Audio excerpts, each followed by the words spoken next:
Today we have a very esteemed guest speaker that I'll be talking to and interviewing. His name is Dr. Tony Jimenez. He's one of our medical board advisory members, and he is the founder and chief medical officer of Hope for Cancer.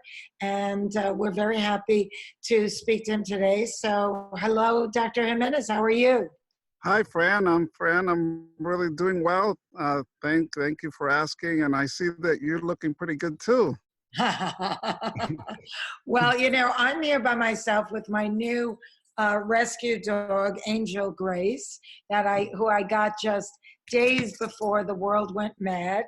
And so I'm very grateful that I have the company, and I'm grateful that we have this opportunity to speak to our members on so many different issues that are being touched upon right now while we're all feeling so vulnerable and frightened about this pandemic. So why don't we just jump right in and get started. But first, let me just ask you, how are you? How is your family, your wife, your children? How are their health? We're good. We're in the U.S. now. As you know, our clinics are in Mexico. So we are following the World Health Organization, the government guidelines, and the health department guidelines, because it's so important that, especially social distancing and wearing the mask when we're in public, if we could do those two things, and then of course all the other ones that we know Washing about hands and so forth, it's so important. Yes, it's my understanding that it's kind of actually a pretty vulnerable virus that just happens to be easily transmitted. And if you understand how you have within your capacity to distance yourself from it or destroy it if you can, while it's, you know, kind of maybe is on your face or stuff that are on your hands, these are all the ways that people need to learn. And we offer a wealth of those suggestions through many of the doctors like yourself on cancerschmancer.org.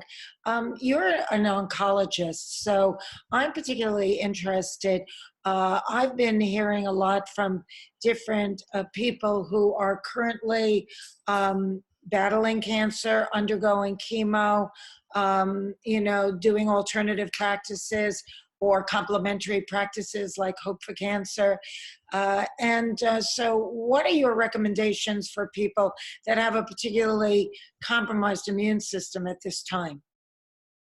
Yes, that's a very good question, because it's a challenge now.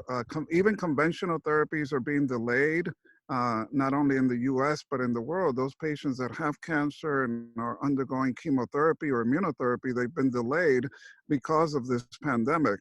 My first book is Hope for Cancer: 7 Principles to Remove Fear and Empower Your Healing Journey. Within these 7 principles, Fran, there's 6 of them that apply ever so much right now. One is immunomodulation therapy, and we know why the immune system is so important in these cancer patients and in the public in general. One interesting feature about this coronavirus, because it has the shape of a crown, it has spikes. 2 of these spikes, one is called protein P, the other one is called protein S. They're on the outside of the virus. And one of the protein P allows the virus to latch on to the receptors in the lungs. Those are called ACE2 receptors.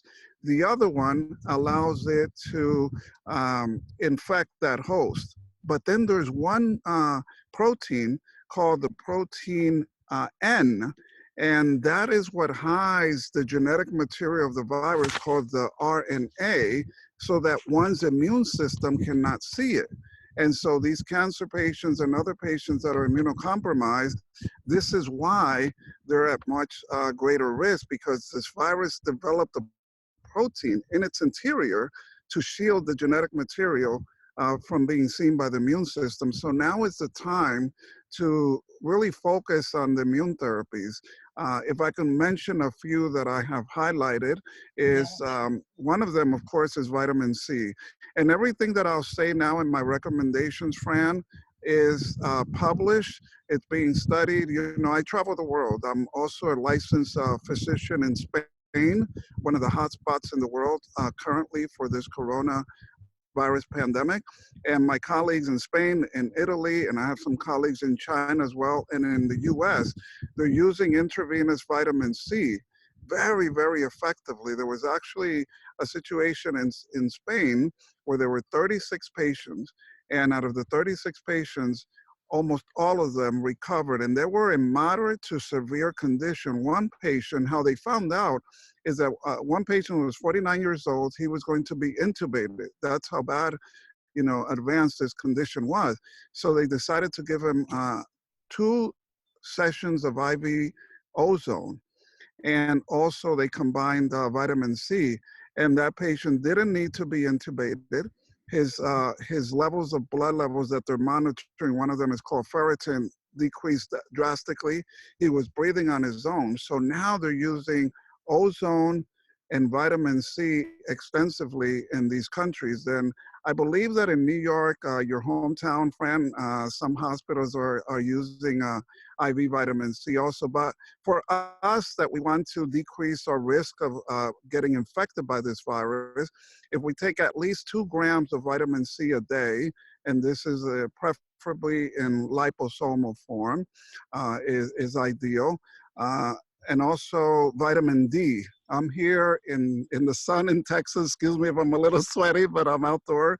But vitamin D is so important because it upregulates the immune system. Remember, what we don't know about this virus is that there's no herd immunity. Herd immunity is when a lot of people are exposed to it and they build an immune system. We build the immunity to this.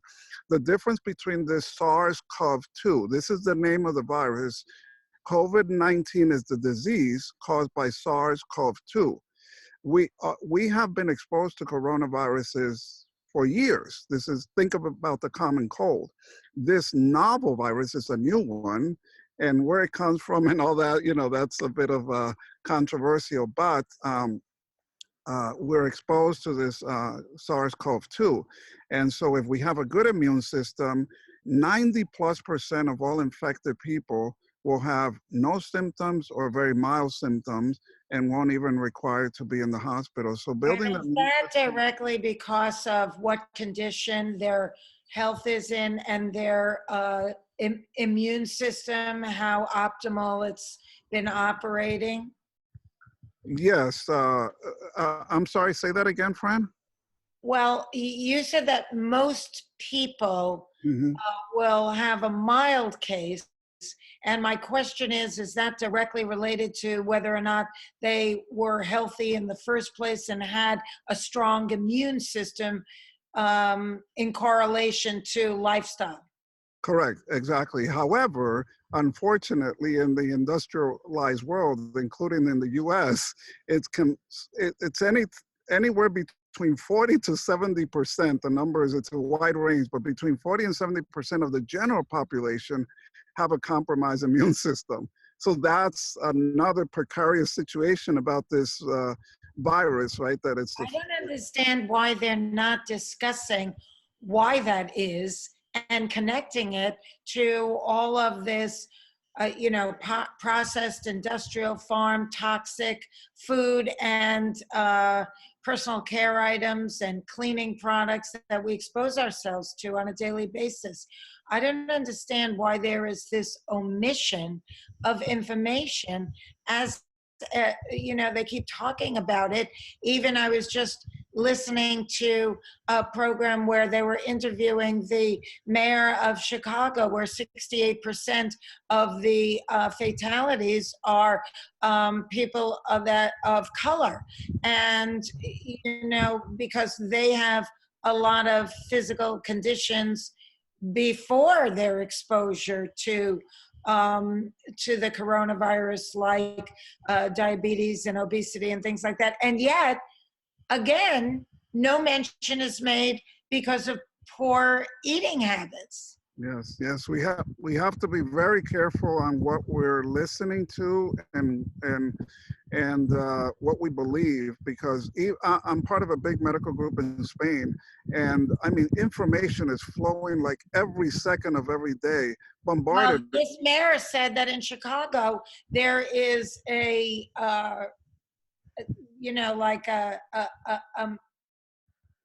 a rumor that black people can't get it. And it's like she's spending half her time trying to convince people that that's a hoax.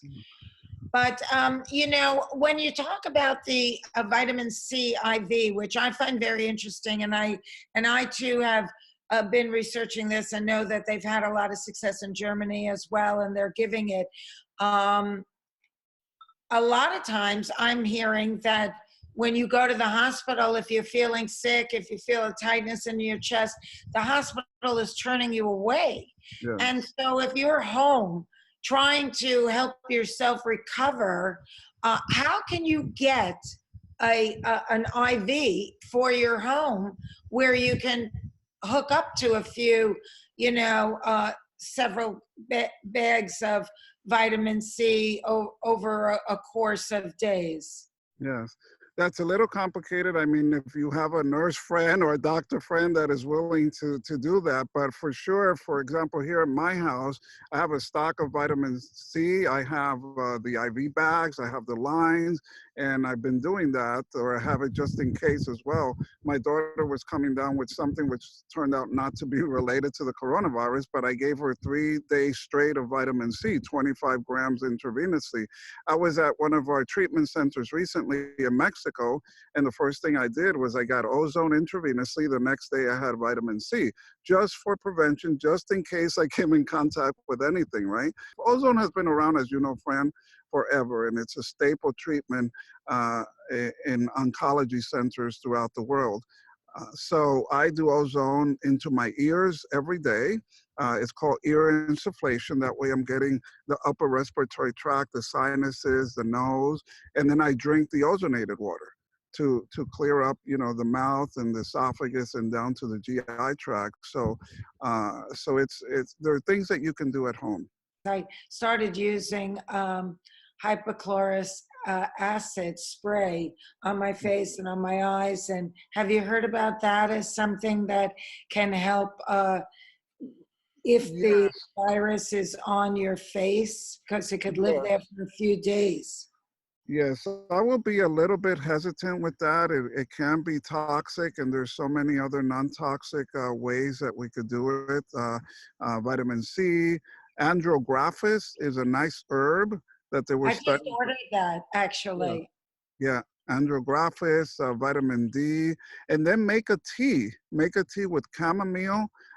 In English, is it called lion's teeth? There's an herb called lion's teeth, chamomile, and green tea. And so you do a combination of this, take 2, 3 cups of this per day. What that does is it increases the interferon alpha. And in Cuba, they studied this and they sent interferon to China. So what they did in China is that they were using this interferon in Wuhan province, not to the patients that were sick, but to the high risk. And what they found is that they didn't develop the disease. They didn't get the COVID-19. And so now the Combination of, Cubans, I'm sorry? sorry, go ahead. Yeah, and now the Cubans, the Chinese, and I think the Venezuelans are also going to Spain, to Italy, to Iran, and other countries to share their experience, because these people were the first. Now the U.S. is in a spot where the curve is still going up, this infamous curve, right? It's still going up, but we don't know is how long it will take for that curve to come down. In the meantime, we have in the U.S. about a 3.4% fatality rate. That means the death versus the number of confirmed cases.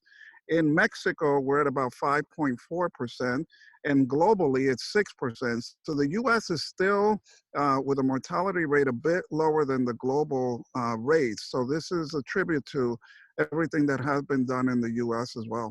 Now, that lion's teeth, is that a tea or a mushroom or an herb? It's a tea. It's a Okay. tea. and then you combine that with the green tea and the chamomile. Yes.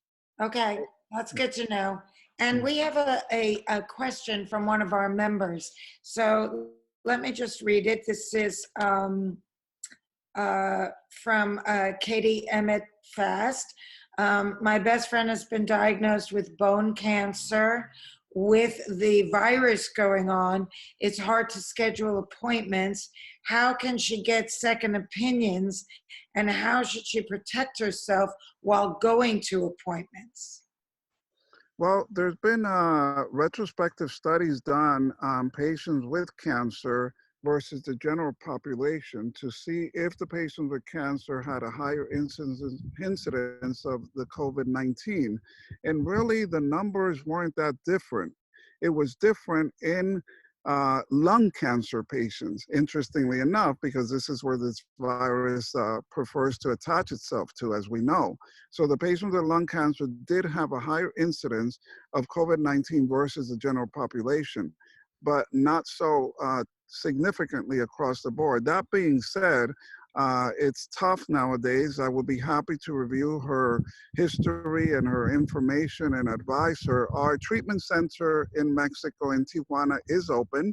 About 2.5 weeks ago, we received a FDA inspection. The equivalent of the FDA in Mexico is Coco Fepris. They came in, I mean, they were ready either to shut down the clinic or to fine us or to put, isolate some areas. But at the end of a 5-hour inspection, the head inspector said, congratulations, you guys have everything in place. And we're receiving patients. I think 2 patients arrived today, by the way. And Mexico has far fewer cases, so we're blessed. But I'd like to help that person if I can, Fran, by just having a more personal connection with her and giving appropriate recommendations. So, Katie, the doctor is suggesting that your friend reach out to Hope for Cancer, and you know that would be a great second opinion and place to go for alternative suggestions. From Amy Hirschberg, I've just finished radiation therapy for breast cancer, and I'm taking Arimidex. Am I considered immune compromised as a result? Yes. So, I mean, the easiest thing to do now is go to Amazon and order my book because it's spot on with the Now, is that principles. the Hope for Cancer and Principles to Remove Fear and Empower Your Healing Journey, the one that just came out, or the 7? The 7 key principles of cancer therapy. It's called Hope for Cancer, Hope, F-O-R, Cancer. And there's so much that you could do at home. And of course, for more intensive programs, we are open, as I said, in our Tijuana facility. Are you still thinking that, coffee enemas or other kinds of enemas are medicinal for keeping a clean liver? Yes, absolutely. And I have a list, and I think I gave you that list. But in part of this list of what people can do, part of the things that I am doing is, of course, exercise, eating healthy, a more alkaline plant-based diet will definitely enhance our immune system. And detoxification, which is one of my 7 key principles for cancer therapy, plays a big role here. Because as you said, Fran, if the liver is the major organ of detoxification in our body, and our immune system may be low for whatever the stress is. I mean, isn't that another big part here, right, Fran? All the inflammation, the stress itself is decreasing the status of the immune system. We're in fight or flight, where cortisol is elevated, we're in sympathetic overdrive, meaning, the lion is chasing us almost 24/7. So near infrared saunas, coffee enemas are very, very good for detoxing. And in addition to that, the sauna and sweating is ideal for this virus because remember, this virus is heat sensitive also. Okay, well, that's really useful information, and I'm personally glad to hear that too, because I embrace that as well. And as you mentioned, you did write a wonderful white paper for cancerschmancer.org. Everybody can go there and read Dr. Jimenez's paper on finding hope in the age of coronavirus and integrative physician's view. And of course, if you are currently diagnosed with cancer or suspect that you have something wrong with you, you can also reach out to Hope 4, numeral 4, cancer. And that's in Mexico. So I thank you so much, Dr. Jimenez. I wish you and your family the best of health. I wish we were neighbors so I could get that vitamin C IV too.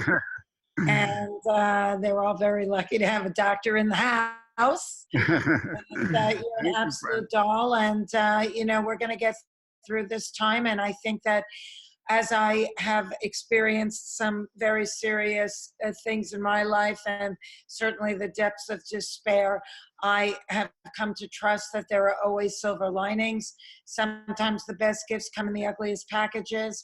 And if what comes out of this is that we all collectively start to look at our lives and what we eat, and what we surround ourselves with, all of our personal care items, from toothpaste to deodorant to cleaning products, I think that we'll be on a new trajectory, which is so important because, as I always say, manufacturers don't want to kill us, they want to sell us.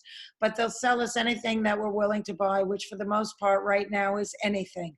So we have to become more discerning in our consumerism and use our hard-earned dollars for things that are wholesome, organic, eco-friendly, because if it's good for the planet, it's good for us, and vice versa.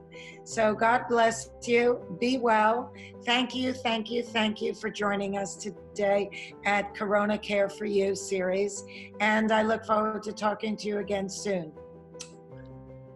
Hi everyone, it's me, Fran Drescher. Well, I hope you enjoyed Corona Care for You. And if you did, please think about making a donation to us at cancerschmancer.org/donate. Like so many nonprofits, we've had to cancel all of our fundraising events. So it's really up to you to help keep us going. We depend on your donations, your support, and your love. There is no donation that's too small, and we are grateful to anything that you feel comfortable giving. And continue to come in to the Cancer Schmancer Corona Care for You series, because we are constantly posting new content, and we hope that it's helpful to you and your family. Don't forget to donate. We really appreciate your support. Thank you.